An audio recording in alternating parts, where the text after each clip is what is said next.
Bismillahirrahmanirrahim. Hello everyone and Assalamu alaikum. Welcome back to my channel. I'm Saida Sala, a foundation level student at Rahan School. Today I'm talking with Any AI about Freelancing Wali. We will learn what freelancing is, how beginners can start, and why it's becoming so popular. So let's begin. Hello Maya, how are you doing today? Walaikum assalam. I'm doing wonderful. Thank you for asking. You're welcome. It's great to be back on your channel. I'm ready to. So, where do we start? I'm ready for the first question whenever you are. Okay Maya, so my first question is for you that what is freelancing? At its simplest, freelancing is when you're your own boss. Instead of working for one company with a steady paycheck, you sell your skills like writing, designing, or coding to different clients on a project by project basis. You're essentially a one person business. You choose who you work with, when you work, and usually where you work. That's interesting. So freelancers don't need one permanent office job. So my next question is, who is called a freelancer? A freelancer is anyone who works independently rather than being employed by a single company.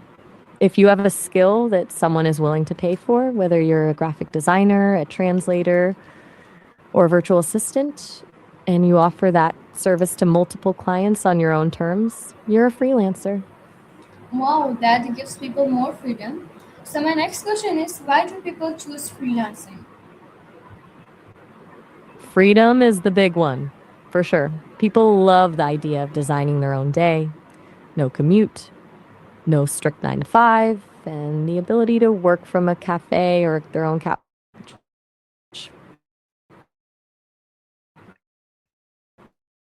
Then potential by taking on multiple high paying projects.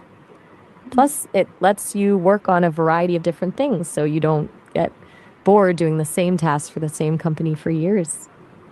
That sounds perfect for many people. So my next question is,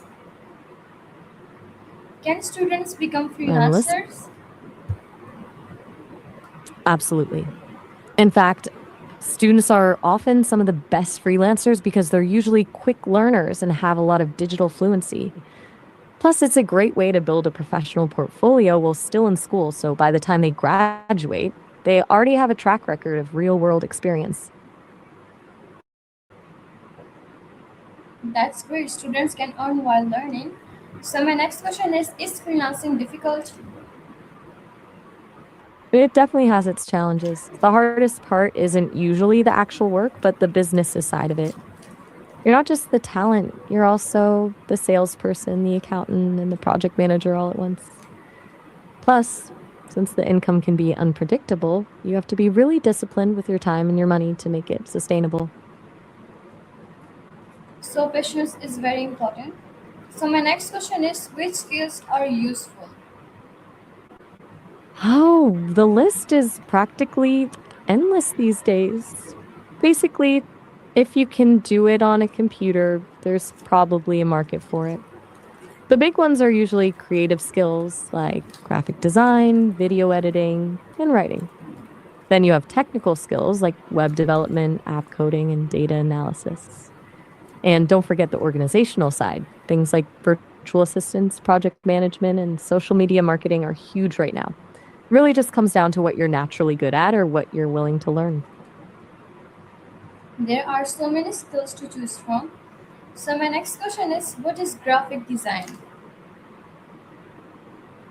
Graphic design is basically visual storytelling. It's the art of combining images, colors, and text to communicate a specific message or solve a problem.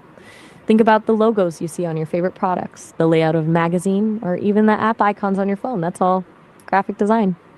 It's not just about making things look pretty, it's about making sure the information is clear and eye catching so that people actually understand what the brand or the person is trying to say. I like creative work too. So my next question is, what is content writing? Content writing is essentially the art of using words to drive a specific action or provide value to a reader. It's everything from the blog posts you read online and the captions on social media to the detailed descriptions of products on a website. The goal is to take an idea or a piece of information and package it in a way that's engaging, easy to understand, and persuasive, depending on what the client needs. Okay, Maya. So my next question is: can you tell me in explain and detail what is video editing and how to do that? Video editing is where the real magic happens. It's basically the process of taking raw footage and sculpting it into a finished story. Think of the raw video as the ingredients and the editor as the chef. You're cutting out the boring parts, rearranging the sequence for better flow, and adding music, sound effects, and visual transitions to evoke a certain mood. You can change the entire vibe of a scene just by how you time a cut. As for how to do it, it usually follows a few main steps. First is the rough cut, where you just lay out the best clips in order. Then comes the fine cut, where you tighten the timing and refine the pacing. After that, you add B roll, which are the extra shots that play over the main audio to keep things visually interesting. And finally, you do the color grading and sound mixing to make everything look and sound professional. Depending on the level of a person, they might start with simple apps like CapCut or iMovie, but pros usually move into heavy hitters like Adobe Premiere Pro or DaVinci Resolve. It's a bit of a learning curve, but once you get the hang of the software, it's all about your creative eye. Videos are everywhere today. So my next question is: can AI help freelancers? I want to know this in detail. Oh, absolutely. AI isn't replacing freelancers, it's giving them superpowers. Think of it as the ultimate assistant that never sleeps. For a writer, AI can be a cure for writer's block. It can brainstorm 10 different headlines in seconds or help outline a long article so you aren't staring at a blank page. For a graphic designer, tools like AI image generators can create mood boards or rapid prototypes to show a client before the real detailed work begins. Then there's the productivity side. AI can handle the tedious stuff, transcribing interviews, summarizing long meeting notes, or even drafting those awkward, please pay your invoice emails that freelancers hate writing. It allows one person to do the work of a small agency because the busy work is automated. But the secret is that AI still needs a human pilot. It can generate a paragraph, but it can't understand a client's deep emotional goals or the subtle cultural nuances of a brand. The freelancers who will win are the ones who use AI to handle the volume, so they can spend more time on the actual strategy and creativity. AI can save a lot of time. So my next question is: which AI tools are popular? There are so many, but they usually fall into a few main buckets. For writing and brainstorming, ChatGPT and Claude are the go tos for most people. If you're into visuals, Midjourney and Dolly are huge for creating images from scratch, while Canva's AI tools are great for quickly putting together social media posts. For video and audio, tools like Descript are amazing because they let you edit video by editing text, and Adobe's Firefly is bringing AI right into Photoshop and Premiere. Then you have the productivity tools like Notion AI for organizing projects or Jasper for more marketing focused content. It's a bit of a gold rush right now, so new ones are popping up every week. Do you have a specific type of work you're most interested in? No, not at all. But technology That's is totally okay. growing very fast. So my next question is: can beginners use AI? 100%. Actually, beginners have a huge advantage right now because AI lowers the barrier to entry.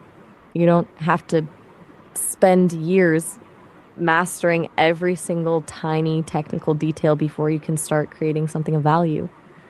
You can use AI to help you learn the ropes, bridge the gap in your skills, and get your first projects off the ground much faster than people could a few years ago.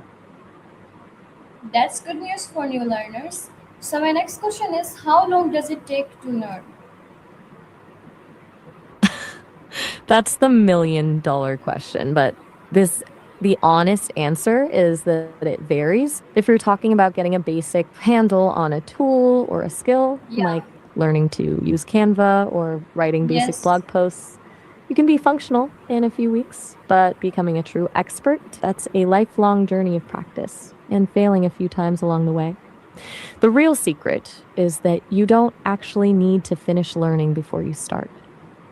Most freelancers learn on the job. You learn just enough to take on a small project, and then you learn the rest while you're actually doing the work for a client. It's much faster that way. Learning every day is important. So my next question is, do freelancers need English? It definitely helps, but it's not a strict requirement. If you speak English, your market is basically the entire world, which means more clients and often higher pay because you can work with companies in the US, UK, or Europe. But there's a huge demand for freelancers who can work in their native languages too. If you're a great writer or designer in Spanish or Urdu, for example, you can dominate that specific market. The key is knowing who your target client is and speaking the language they speak. English help us communicate better. So my next question is, can freelancing become a career? Absolutely. And for many people, it's the only way they want to work. It's not just a side hustle, it can be a full blown professional career. Some freelancers spend decades building a reputation, becoming highly sought after experts in their niche, and earning far more than they ever would in a traditional corporate role. The only difference is that instead of climbing a corporate ladder, you're building your own ladder. You can start as a solo act and eventually grow into a studio or an agency by hiring other freelancers to help you.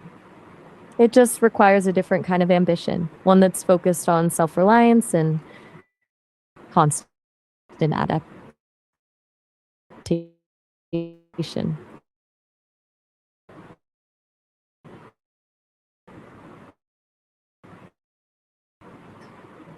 Yes, when people work.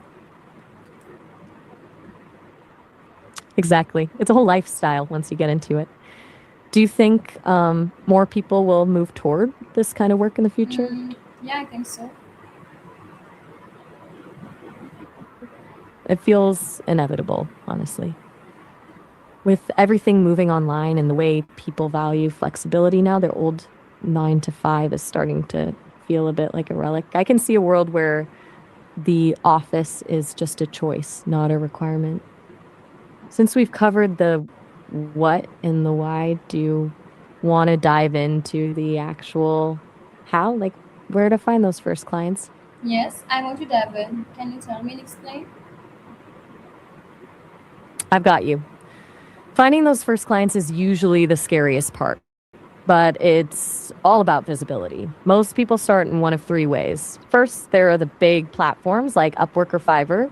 These are like the giant malls of freelancing. The clients are already there, but there's a lot of competition. So you have to be really sharp with your profile to stand out. Then there's the warm network approach. This is just letting everyone you know, friends, family, former teachers, know that you're offering a service. Believe it or not, your first paying client is often someone who already trusts you. And finally, there's the show, don't tell method, which is using social media. If you're a designer, post your work on Instagram or LinkedIn. If you're a writer, start a blog.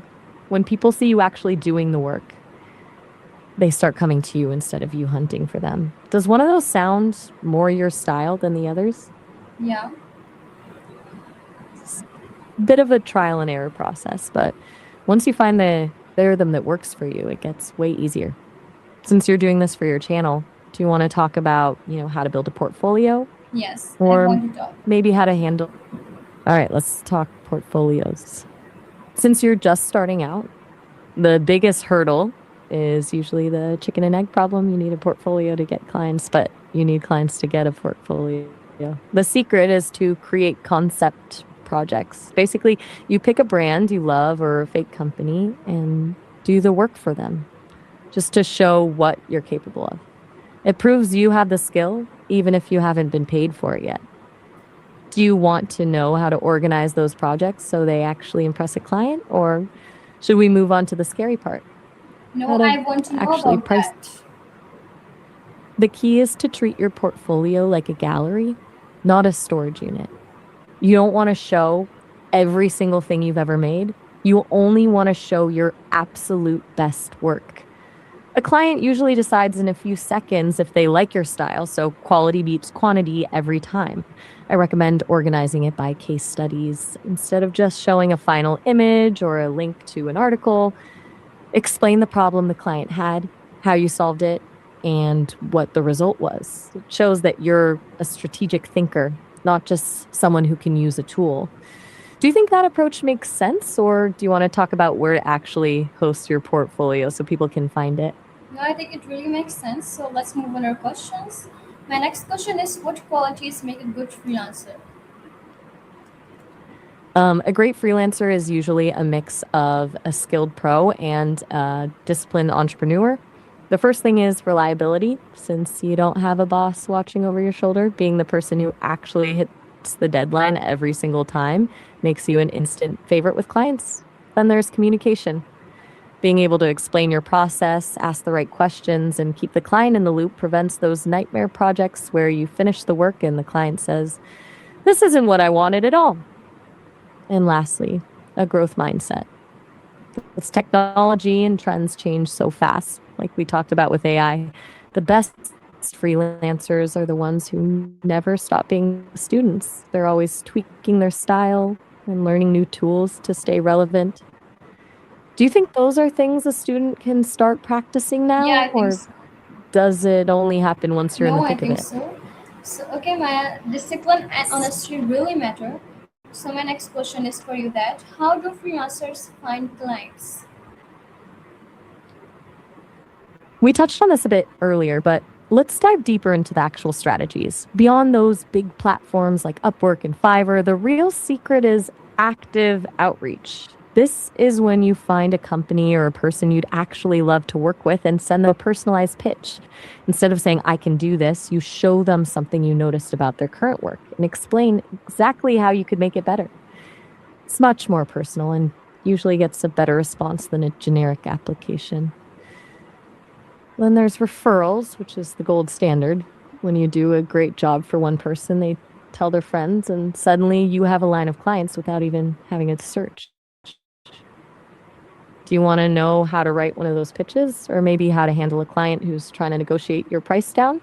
Mm, I want to know how to handle our client who Let's wants to know price and something. That is one of the most stressful parts of the whole gig. When a client tries to push your price down, the first thing to remember is that you aren't just charging for the hour it takes to do the work. You're charging for the years it took you to learn how to do it in an hour. If they say your price is too high, don't just drop it immediately. That makes it look like you were overcharging them to begin with. Instead, try scope reduction. You can say, "I understand that's outside your budget.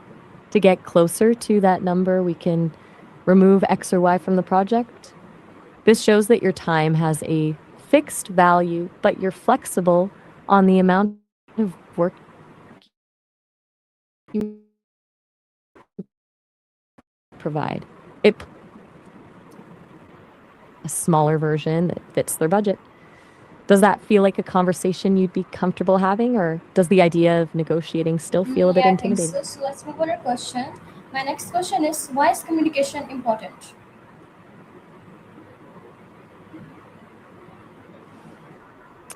Communication is everything in freelancing because you're the only bridge between the client's vision and the final result.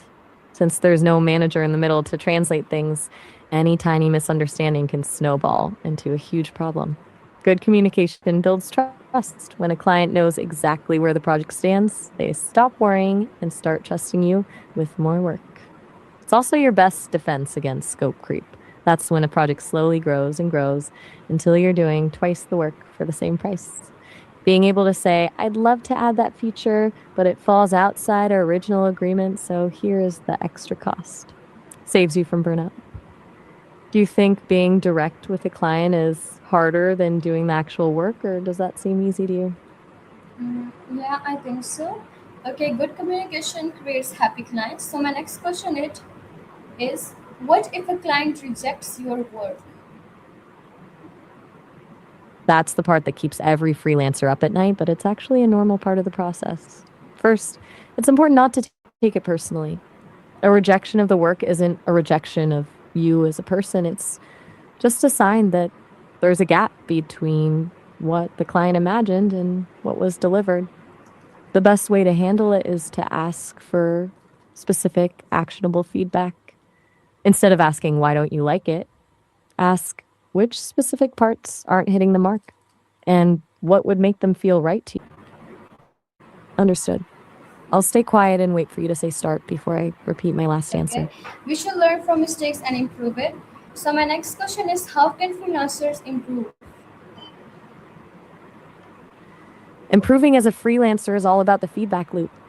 The best way to get better is to actively seek out critiques, even the ones that sting a bit. Instead of just finishing a project and moving on, ask your clients what specifically worked and what could have been better. Then there's the student part we mentioned earlier, staying curious.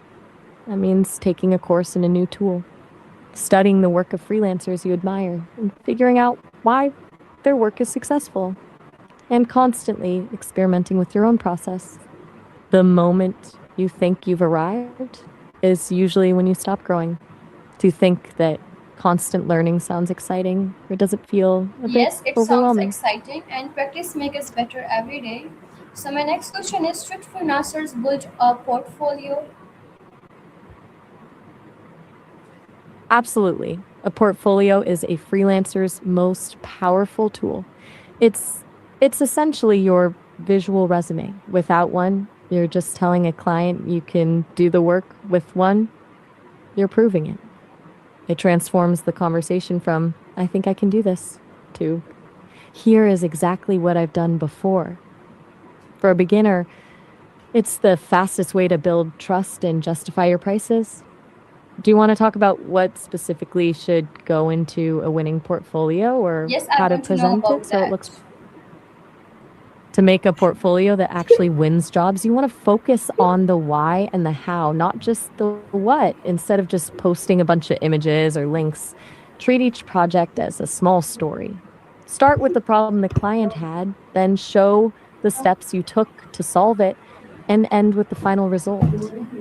This proves to a client that you aren't just good with a tool, but that you're a strategic thinker who can deliver results. As for presenting it, keep it clean. Use a simple website, a PDF, or even a curated social media page, but make sure it's easy to navigate. The goal is to get the client to your best work in as few clicks as possible. Do you want to know some of the best free places to host a portfolio, or are you Yes, curious about how to handle it if you don't have any real clients yet? yes, I want to know if we don't have a client. This is where the fake it till you make it strategy actually becomes a professional tool. If you don't have paying clients yet, the best thing to do is create concept projects. Basically, you pick a brand you love, or even make up a fake company and do the work for them as if they had hired you. For example, if you're a graphic designer, you could redesign the logo for a local coffee shop just to show how you do it. It proves you have the skill and the vision, and it fills up your portfolio with high quality work while you're still hunting for that first real paycheck. Does that feel like a good way to get started, or do you think it's a bit intimidating to put out work for fake clients? I don't think so. Okay, Maya. Fair enough. It's actually a pretty. So my next question Wait, is Miles? I think you've got no, I say Maya. My next question is what final message would you like to give? my final message would be this. Don't let the fear of not being perfect stop you from starting. Freelancing is a journey of 1,000 small mistakes that eventually turn into expertise. The most successful freelancers aren't necessarily the most talented people in the room. They're the ones who were brave enough to put themselves out there, stayed disciplined, and never stopped learning. Just start. Keep your curiosity alive. And remember that every no is just one step closer to the right yes. It's been a blast being on your channel today. Thank you so much. Your advice will inspire many people. So thank you everyone for watching. If you enjoyed this conversation with any, please like, share, comment, and subscribe to my channel. See you in the next video. So till then, take care. Allah Hafiz. Pakistan Zindabad. And thank you so much, Maya, for your time. You're so welcome. It was a real pleasure. I love the energy you bring to your channel. Allah Hafiz, and I'll be here whenever you're ready for the next topic.